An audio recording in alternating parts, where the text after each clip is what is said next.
We have a very, very special country that started with the Judeo-Christian values that allowed every single generation to become better than the last. And that has not ended, that has not stopped until now.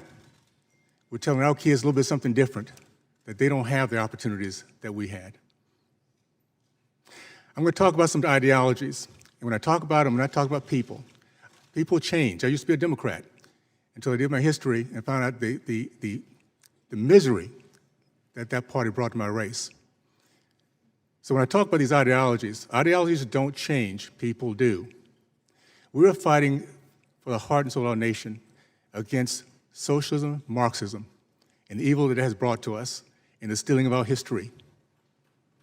Karl Marx said it best, the author, the father of socialism, an atheist, anti-Semite, and a blatant racist. Yet we teach his philosophy in our school systems today. He said it, the first battleground is rewriting of our history. You steal our history, you steal our pride in our past, our appreciation for our present, and our vision for our future. And every single urban city in our country is now experiencing that loss. Real quick history, because these are things that we're not taught. I'm blessed to be the great-great-grandfather of Silas Burgess. Came here in the belly of a slave ship, sold in Charleston, South Carolina with his mother to the Burgess plantation. An evil, evil man that drove my great-great-great-grandmother either to leaving her family, her kids, or committing suicide. I don't know, she disappeared. But Silas at age of 8, was blessed to be surrounded by men who believed in freedom. Even though they were shackled, they escaped. They went the southern route of the Underground Railroad, facilitated by white and Mexican Americans. And he's made his way out south to Texas. He ended up being a successful entrepreneur, owning 102 acres of land, paid off in 2 years. Started the first black church, the first black elementary school. Pillar of his community, 18 kids, Christian, Republican. His first son was Alpha Omega. Proud American, an example of what happens when any race, any culture is given hope, opportunity, and freedom. It didn't end there, by the way. The history of our black country, of our black Americans, has been stolen from us for decades, almost over a century. Booker T. Washington, 1882, began Tuskegee University.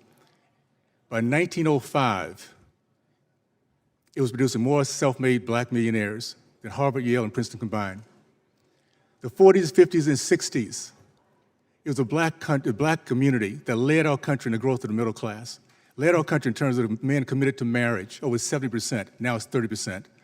Led our country in terms of the commitment to business ownership, 40%, now it's 3.8%. Men matriculated from college. We now have a higher percentage of men incarcerated in college. It is, by the way, my degree was biology. And that, I learned a long time ago that slavery is not a gene in the DNA helix. It's our actions, it's our attitude, it's our belief. I do not believe in reparation, because what reparation does, it points to a certain race, a certain color, and it points them as evil, and points the other race, my race, as one that is not only becomes racist, but also beggars.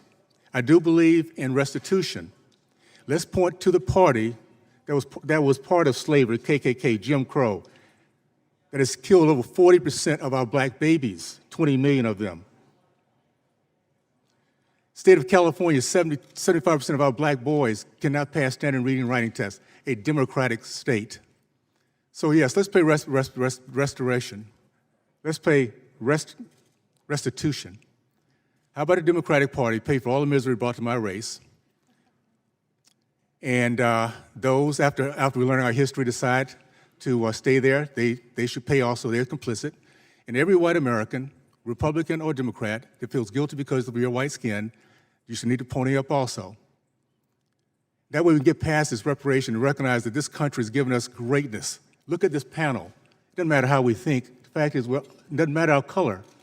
We have become successful in this country like no other because of this great opportunity to live the American dream.